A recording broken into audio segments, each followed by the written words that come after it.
اندھیری رات کا راز۔ قدیم زمانے میں جب گاؤں کے گرد گھنے جنگلات ہوا کرتے تھے اور رات کو چراغوں کی روشنی میں ڈر سے کانپتی محسوس ہوتی تھی، اس علاقے میں ایک پرانی اور ویران عمارت موجود تھی۔ لوگ دن کے وقت بھی اس عمارت کے قریب جانے سے کتراتے تھے، کیونکہ سورج کی روشنی میں بھی اس کے سائے عجیب انداز سے حرکت کرتے دکھائی دیتے تھے۔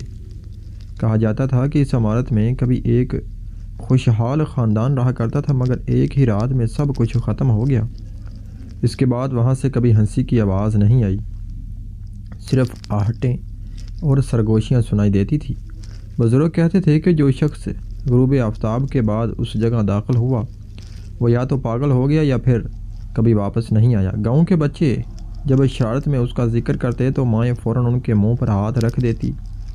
یہ عمارت صرف اینٹ اور پتھر نہیں دیتی، بلکہ اس میں کسی اندیکھی چیز کی موجودگی محسوس ہوتی تھی جو ہر وقت دیکھ رہی تھی۔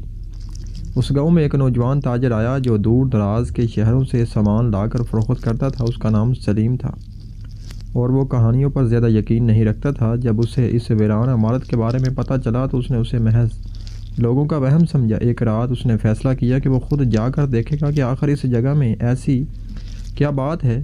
چاندنی رات تھی، مگر جیسے ہی وہ عمارت کے قریب پہنچا ہوا سرد ہو گئی۔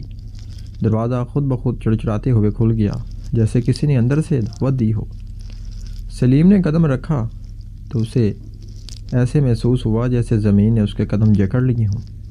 دیواروں پر پرانے چراغ لگے تھے جن میں بغیر آگ کے مدھم روشنی جل رہی تھی۔ ہر سانس کے ساتھ اسے کسی اور کی سانس کی آواز سنائی دیتی تھی، حالانکہ وہ اکیلا تھا۔ اندر بڑھتے ہوئے سلیم نے ایک لمبا سا کمرہ دیکھا جس کے بیچ میں ایک پرانا آئینہ رکھا تھا۔ اس آئینے میں اس کا عکس معمول سے مختلف دکھائی دے رہا تھا، جیسے وہ خود نہیں بلکہ کوئی اور ہو۔ اچانک آئینے سے سرگوشی کی آواز آئی جس میں کسی نے اس کا نام لیا۔ سلیم کے جسم میں سرد لہر دوڑ گئی۔ اس نے پیچھے مڑ کر دیکھا تو کوئی نہیں تھا، مگر قدموں کی آوازیں مسلسل قریب آ رہی تھی۔ دیواروں پر لگی روشنی تیز ہو گئی اور پھر ایک دم بجھ گئی۔ اندھیروں میں اسے محسوس ہوا جیسے کسی نے اس کا ہاتھ پکڑ لیا ہو۔ اس کا دل زور زور سے دھڑکنے لگا اور زبان سے دعا کے الفاظ نکلنے لگے، مگر آواز جیسے اس کے گلے میں ہی دب گئی ہو۔ اچانک چراغ دوبارہ جل اٹھے اور سلیم نے اپنے سامنے ایک سایہ دیکھا جو انسانی شکل کا تھا، مگر اس کا چہرہ صاف دکھائی دے رہا تھا۔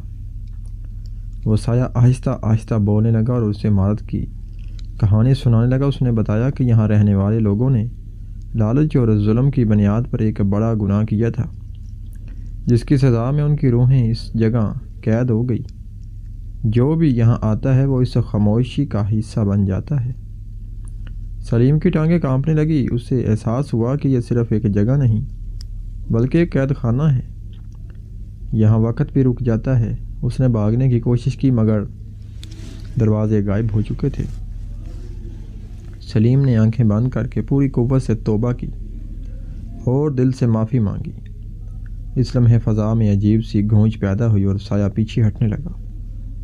چراغ ایک ایک کر کے بجھنے لگا اور عمارت لرزنے لگی۔ اچانک ایک تیز روشنی چمکتی اور سلیم خود کو باہر زمین پر پڑا ہوا پایا۔ سورج نکل چکا تھا اور پرندے چہچہا رہے تھے۔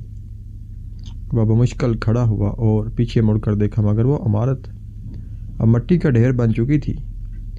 گاؤں والوں نے جب اسے دیکھا تو حیران رہ گئے، کیونکہ آج تک کوئی زندہ واپس نہیں آیا تھا۔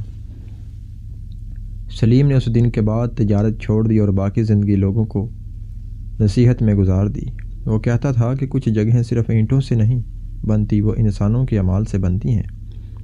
گاؤں کے لوگ آج بھی اس مقام سے دور رہتے ہیں، کیونکہ رات کے وقت وہاں سے